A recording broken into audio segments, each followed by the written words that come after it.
So hi guys, welcome to my YouTube channel YouTube study में आपका स्वागत है। आज देखिए क्लास 10 फिजिक्स चैप्टर 1 प्रकाश का प्रवर्तन अति लघु उत्तरीय प्रश्न को हल कर दिए हैं। आज हम लोग लघु उत्तरीय प्रश्न को हल करेंगे बहुत ही आसानी से और बहुत ही आसान भाषा में आपको हम याद करवा देंगे। देखिए लघु उत्तरीय प्रश्न फर्स्ट क्वेश्चन है, अपसारी समांतर और अभिसारी किरण पुंज से आप क्या समझते हैं। तो आपको पता होगा किरण पुंज 3 प्रकार का होता है, कौन कौन, अपसारी समांतर और अभिसारी किरण पुंज। तो आइए सबसे पहले हम जानते हैं अपसारी किरण पुंज किसे कहते हैं। देखिए फर्स्ट हमारा था अपसारी किरण पुंज। जब किसी बिंदु स्रोत से निकलने वाली प्रकाश की किरणें विभिन्न दिशाओं में फैल जाती है तो उसे अपसारी किरण पुंज कहते हैं। अब आसान से समझिएगा, जब किसी बिंदु स्रोत से निकलने वाली प्रकाश की किरणें, कोई एक बिंदु स्रोत से निकलने वाली प्रकाश की किरणें विभिन्न दिशाओं में फैल जाती है तो उसे अपसारी किरण पुंज कहते हैं। देखिए डायग्राम से बहुत ही आसानी से, जब किसी एक बिंदु से प्रकाश की किरणें विभिन्न दिशाओं में क्या हो रही है, फैल जा रही है, तो उसे क्या कहेंगे, अपसारी किरण पुंज। सेकंड नंबर था समांतर किरण पुंज। चलिए जानते हैं, जब किसी बिंदु स्रोत से निकलने वाली किरण समांतर रेखा में गमन करती है तो वैसे रेखा को क्या कहेंगे, समांतर किरण पुंज कहेंगे। देखिए इसका भी डायग्राम से देखिए यहाँ पे समांतर किरण पुंज का डायग्राम है, ठीक है। तो आप चित्र के साथ चलिएगा तो आपको आसानी से याद हो जाएगा। और उसी में था लास्ट में अभिसारी किरण पुंज। तो जानिए किसे कहते हैं, किसी प्रकाश स्रोत से आने वाली किरणें जब किसी एक बिंदु पर अभिशून्य हो जाती है तो वैसे को क्या कहेंगे, अभिसारी किरण पुंज कहते हैं। देखिए किसी प्रकाश स्रोत से आ रही है प्रकाश की किरणें और एक बिंदु पर जाके रुक जाती है यानी अभिशून्य हो जाती है तो वैसे को क्या कहते हैं, अभिसारी किरण पुंज कहते हैं। सेकंड नंबर क्वेश्चन देखिए, पारदर्शी, पारभासी तथा अपारदर्शी पदार्थों में अंतर स्पष्ट करना, यानी तीनों का परिभाषा देना है। अब बताना है कौन सा पदार्थ पारदर्शी है, कौन सा पदार्थ पारभासी है और कौन सा पदार्थ अपारदर्शी है। बहुत ही सिंपल है। सेकंड नंबर क्वेश्चन देखिए, पारदर्शी वैसा पदार्थ जिसमें प्रकाश की किरणें आर पार करती है या गमन करती है पारदर्शी पदार्थ कहलाता है। यानी प्रकाश की किरण आर पार कर जाए या गमन करती है तो वो पदार्थ क्या कहलाता है, पारदर्शी पदार्थ कहलाता है। आपको याद हो गया कि वो ऐसा पदार्थ जिसमें प्रकाश की किरणें आर पार करती है या गमन करती है, दोनों का मतलब एक ही होता है, तो वैसे को क्या कहेंगे, पारदर्शी कहलाता है। जैसे कांच, पानी, हवा, ये सब में क्या होता है, प्रकाश की किरण आर पार कर जाता है। उसी में था अपारदर्शी पदार्थ, यानी अपारदर्शी वैसा पदार्थ जिसमें प्रकाश की किरण आर पार नहीं करते हैं, अपारदर्शी कहलाता है।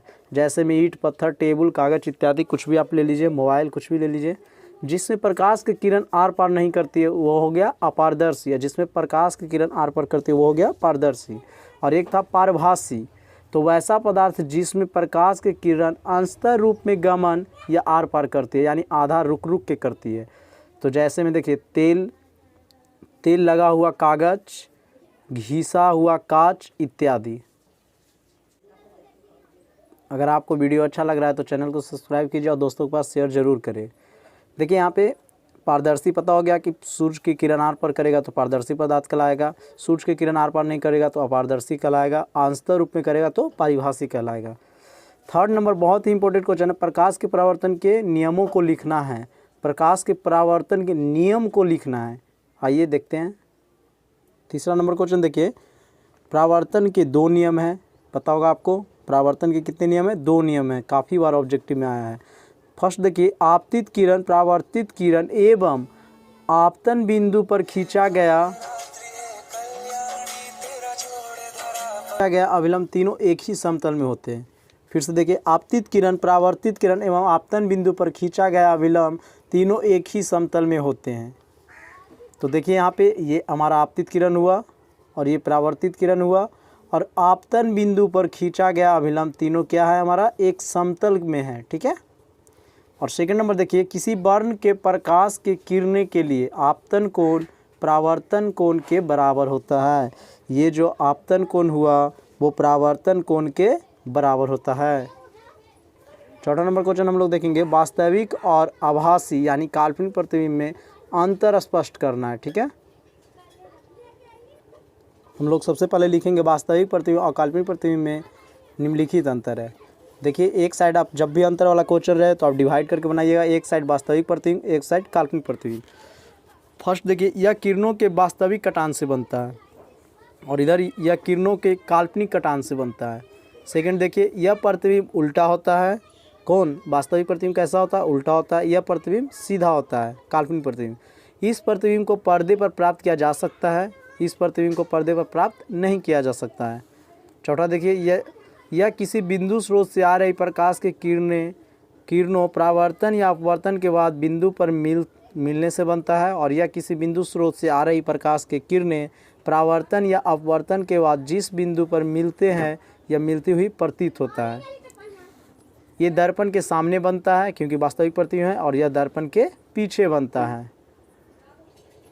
5 नंबर देखिए, समतल दर्पण द्वारा बने प्रतिबिंब के किन्हीं 3 विशेषताओं का उल्लेख करें। तो ये बुक में दिया हुआ है, आपको हम दिखा देते हैं। यहाँ पे देखिए 6 दिया हुआ है, तो आप यहाँ से नोट कर लीजिएगा। प्रतिबिंब दर्पण के पीछे बनता है, ये सब किसकी विशेषता है? समतल दर्पण के। आप वीडियो को रोक कर यहाँ से आप नोट कर लीजिए। 6 नंबर क्वेश्चन देखिए, अवतल तथा उत्तल दर्पण में अंतर स्पष्ट करिए। ये मोस्ट VVI क्वेश्चन है, ये हो सकता है तो इस बार बिहार बोर्ड में आ जाए। अगर आपको वीडियो अच्छा लग रहा है तो हमारे चैनल को सब्सक्राइब जरूर कीजिए और दोस्तों के पास शेयर करें। देखिए, अवतल और उत्तल दर्पण में अंतर स्पष्ट करना है, तो आपको सबसे पहले अंतर वाला डिवाइड कीजिएगा, एक साइड उत्तल दर्पण, एक साइड अवतल दर्पण। तो उत्तल दर्पण के जानिए परिभाषा क्या होता है। इसका परावर्तक सतह उभरा हुआ रहता है, इसका परावर्तक सतह घसा हुआ रहता है यानी धंसा हुआ। इसमें केवल काल्पनिक प्रतिबिंब बनते हैं। किसमें? उत्तल दर्पण में कैसा प्रतिबिंब बनता है? काल्पनिक प्रतिबिंब बनता है। इसके काल्पनिक और वास्तविक दोनों प्रतिबिंब बनता है। ठीक है, इसमें दोनों प्रतिबिंब बनता है। इसका फोकस दूरी धनात्मक होता है उत्तल दर्पण में, और इसका फोकस दूरी ऋणात्मक होता है। 4 नंबर देखिए, इसके प्रतिबिंब को पर्दे पर प्राप्त नहीं किया जा सकता है, जबकि इसके प्रतिबिंब को पर्दे पर प्राप्त किया जा सकता है। इसे अपसारी दर्पण कहते हैं, इसे अभिसारी दर्पण कहते हैं। क्यों कहते हैं वो भी अगर आप बोलिएगा तो बता देंगे, वीडियो अपलोड कर देंगे। अगर आप अभी तक फर्स्ट चैप्टर अच्छे से नहीं पढ़े हैं तो आप कमेंट कीजिएगा, तो उसको बहुत ही जल्द विस्तार से वीडियो अपलोड कर देंगे। क्योंकि लाइव आके क्लास नहीं करा सकते, उसमें अभी दिक्कत है, क्योंकि आप लोग अभी सपोर्ट उतना ज़्यादा नहीं कर रहे हैं। आप लोग जब सपोर्ट कीजिएगा तो बहुत जल्द ही हम यूट्यूब पे लाइव आके आपको चैप्टर वाइज चैप्टर, साइंस का हो, मैथ का हो, या हिंदी का हो, संस्कृत का हो, सोशल साइंस का हो, सभी को विस्तार से आपको हम बताएंगे। इसके लिए आप हमारे चैनल को सब्सक्राइब जरूर कीजिए, अपना सपोर्ट कीजिए और दोस्तों के पास शेयर करें। 6 नंबर हमारा हो चुका है। 7 देखिए, गोलीय दर्पण की वक्रता त्रिज्या से क्या तात्पर्य होता है। तो देखिए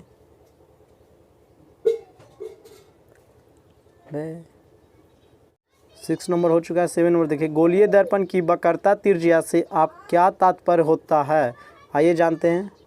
देखिए, गोलीय दर्पण जिस गोले का भाग होता है उसकी त्रिज्या को दर्पण की वक्रता त्रिज्या कहते हैं। गोलीय दर्पण जिस गोले का भाग होता है उसकी त्रिज्या को दर्पण की वक्रता त्रिज्या कहते हैं। 8 नंबर देखिए, किस दर्पण में केवल काल्पनिक प्रतिबिंब बनता है। दिया हुआ अवतल, उत्तल, समतल। तो आपको हम बताए थे कि उत्तल दर्पण में कैसा प्रतिबिंब बनता है? काल्पनिक प्रतिबिंब बनता है। 9 नंबर देखिए, उत्तल दर्पण के उपयोग वाहनों के साइड मिरर में क्यों किया जाता है। ये मोस्ट VVI क्वेश्चन है, और ये हम नहीं, क्वेश्चन बैंक आप देखिएगा तो उसमें कम से कम 4 बार पूछा गया है। चलिए हम लोग जानते हैं। देखिए VVI क्वेश्चन है, आप इसे नोट जरूर कीजिए, याद जरूर कीजिएगा, तभी आपका नंबर फोड़ के वहाँ पे आप ला पाइएगा। देखिए, उत्तल दर्पण से विस्तृत दृष्टि क्षेत्र प्राप्त होता है। इसका मतलब बहुत बड़ा क्षेत्र प्राप्त होता है, छोटा सा दर्पण में विस्तृत दृष्टि क्षेत्र प्राप्त होता है, जिसके कारण किसी वाहन के पीछे आ रहे अन्य वाहनों की स्थिति, आप बाइक देखे होंगे, बाइक के बगल में लगा रहता है, उसी को बोला जाता है साइड मिरर। तो उससे पीछे क्या होता है? अन्य वाहनों की स्थिति एवं गति का स्पष्ट पता चलता है। इसी कारण उत्तल दर्पण का उपयोग साइड मिरर के रूप में होता है, क्योंकि पता चलेगा पीछे से कितने तेज़ में आ रहा है। हम लोग क्या चीज़ करते हैं? साइड दे देते हैं, ठीक है, जिससे दुर्घटना होने से बचता है आदमी। तो इसीलिए उत्तल दर्पण का उपयोग गाड़ियों के साइड मिरर के रूप में करता है। 10 नंबर देखेंगे, अवतल दर्पण में प्रमाणित करें F = R/2। ये भी 5 नंबरिया क्वेश्चन है बुआ, इसीलिए आप हमारे चैनल को सब्सक्राइब कीजिए, तभी आप साइंस में जाके 90+ नंबर लाइएगा। हमसे लास्ट तक जुड़े रहें। देखिए आपको बहुत ही आसानी से बता देते हैं। इसमें 2 होता है, एक अवतल के लिए और एक उत्तल के लिए। तो अभी हमसे पूछा गया है अवतल के लिए। तो देखिए ये हमारा डायग्राम हो गया, आप अच्छे से नोट कर ले। एम डैश क्या है, हमारा अवतल दर्पण है। इसका ध्रुव क्या है, पी है, जो यहाँ पे देखिए हम लिख लिए हम लोग। मान लिया कि एम डैश एक अवतल दर्पण है जिसका ध्रुव पी है, फोकस एफ है, जानते हैं एफ से क्या होता है फोकस। वक्रता केंद्र क्या है, सी है। मुख्य अक्ष पी सी, मुख्य अक्ष हमारा क्या है पी सी के समानांतर आपतित किरण ए बी दर्पण से। तो देखिए समानांतर क्या है, आपतित किरण ए बी दर्पण के सतह से परावर्तन के बाद मुख्य फोकस एफ से गुजरती है। ठीक है, जो डायग्राम में दिया गया उसी को इसे में हम लिख दिए हैं। तो आइए यहाँ से चलते हैं हम लोग। सी बी दर्पण के सतह पर अभिलंब होगा, तो परावर्तन के नियम से, परावर्तन के नियम से आपको पता होगा आपतन कोण बराबर क्या चीज़ होता है, परावर्तन कोण। तो उसी में कोण को हम लोग लिख लिए, कोण ए बी सी बराबर कोण सी बी एफ। आप यहाँ पे देख सकते हैं कोण ए, तो ए यहाँ है, बी तो बी सी, एक हो गया हमारा आपतन कोण। और एक देख लीजिए कोण सी बी एफ, एक हो गया परावर्तन कोण। ये आपस में क्या होते हैं, बराबर होते हैं परावर्तन के नियम से। वैसे ही देखिए एकांतर कोण आप देख लीजिएगा। तो समीकरण फर्स्ट एवं समीकरण सेकेंड LHS बराबर है तो RHS क्या होगा, बराबर होगा। समीकरण फर्स्ट एवं समीकरण सेकेंड से देखिए LHS बराबर है तो RHS हमारा बराबर होगा, लिख दिए। चलेंगे हम लोग त्रिभुज BCF में। आप डायग्राम को बार बार लाइएगा, डायग्राम आप पढ़ लीजिए और वहाँ से समझिएगा, पहले नोट कर लीजिएगा इसको। समीकरण 3 हो गया, यदि बिंदु P के काफ़ी निकट हो तो, यहाँ आपको देखिए समझना बहुत ही ज़रूरी है। ये जो बिंदु हमारा P है वो P के काफ़ी निकट है, तो यहाँ से दूरी इसकी कितनी हो जाएगी, BF हो जाएगी। ठीक है, यही चीज़ आपको यहाँ पे समीकरण 4 में मिला है लिखा हुआ। अब चलते हैं हम लोग समीकरण 3 और 4 को हल कर देते हैं। देखिए समीकरण 3 और 4 से हल करने पे तो इसका भी LHS बराबर है तो RHS बराबर हो जाएगा। तो देखिए ये जो CF है वो मान किसका है, PC का। अब PF बराबर हम लिख सकते हैं, एक मान लिया जाए ये एक रेखा है जिसकी दूरी AB है और यहाँ पे हम मान लेते हैं C। तो इसकी पूरी निकालने के लिए AB बराबर हमको पूरा निकालने के लिए AC प्लस BC करेंगे तो कोई दिक्कत होगा, दोनों के जोड़ेंगे तो इतना ही जाएगा। वही काम यहाँ पे किए हैं, PF प्लस PF, तो PF जुट के कितना हो जाएगा 2PF। अब PC तो ध्रुव है और वक्रता त्रिज्या, तो ध्रुव और वक्रता त्रिज्या तो उसको क्या से सूचित करता है, त्रिज्या को R से, तो R हो गया। यहाँ पे देखिए ध्रुव और फोकस तो F हो गया, इसीलिए F को इस साइड रखिए, 2 को डिवाइड में भेज दिए तो F बराबर R/2 सिद्ध प्रूव्ड हो गया। आप पहले अच्छे से नोट कर लें और उसे 2-3 बार बना लें और उसके बाद देखिएगा आपको समझ में आसानी से आ जाएगा। क्वेश्चन नंबर देखिए 11, अनंत और वक्रता केंद्र के बीच रखी वस्तु अवतल दर्पण पर बने निर्धारण स्वच्छ किरण आरेख खींचकर करना है आपको। कोई वस्तु है जो अनंत पे है, ठीक है, तो देखिए उसका ये डायग्राम हो गया, इसका A' और B'। तो अनंत पे है तो इसका कहाँ बना है, फोकस और वक्रता त्रिज्या के बीच क्या, कोई भी वस्तु का प्रतिबिंब। देखिए जब अवतल दर्पण के सामने वस्तु अनंत और वक्रता केंद्र के बीच स्थित हो तो उसका प्रतिबिंब फोकस और वक्रता केंद्र के बीच बनेगा, जो वास्तविक उल्टा एवं वस्तु से छोटा होगा।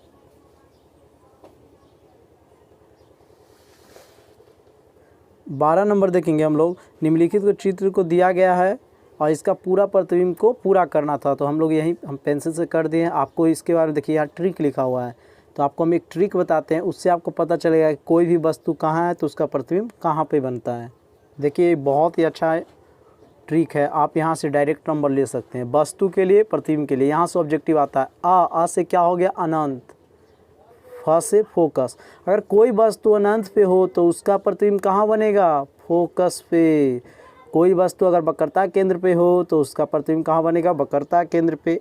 अब के मतलब समझिए, अ से अनंत और ब से वक्रता के बीच, तो उसका कहाँ बनेगा, फोकस और वक्रता के बीच, जो अभी हम लोग बनाए थे। ठीक है, देखिए फोकस पे रहेगा तो अनंत पे इसका प्रतिबिंब बनेगा, फव। तो फब रहता है तो अब हो जाता है, सिंपल है। अब रहेगा तो फब हो जाएगा। फब मतलब समझिए फ से फोकस और व से वक्रता त्रिज्या, ठीक है। तो यहाँ देखिए अ और व था कहाँ से बनेगा, अनंत और वक्रता केंद्र के बीच में बनेगा।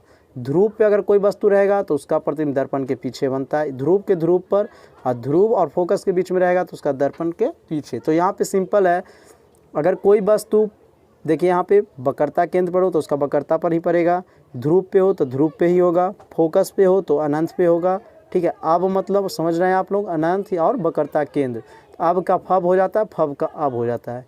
यहाँ से आप याद रखिएगा तो 1 नंबर आपको जरूर आएगा। 13 नंबर क्वेश्चन देखिए, स्पष्ट किरण आरेख द्वारा अवतल दर्पण में आभासी यानी काल्पनिक एवं आवर्धित प्रतिबिंब बनना दिखाएं। इस प्रकार प्रयुक्त अवतल दर्पण का एक व्यवहारिक उपयोग भी बताएं। देखिए 13 नंबर का डायग्राम बनाना था, तो इस प्रकार कुछ हमारा डायग्राम है और इसमें नीचे लिखा हुआ था कि एक उपयोग को भी लिखे। देखिए उपयोग भी बताएं।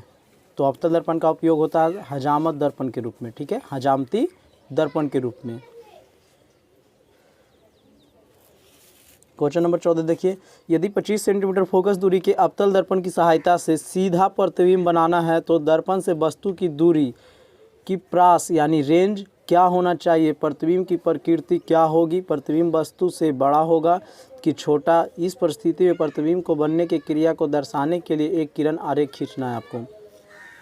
तो यहाँ देखिए इसका आंसर देखिए किताब में ही दिया हुआ है।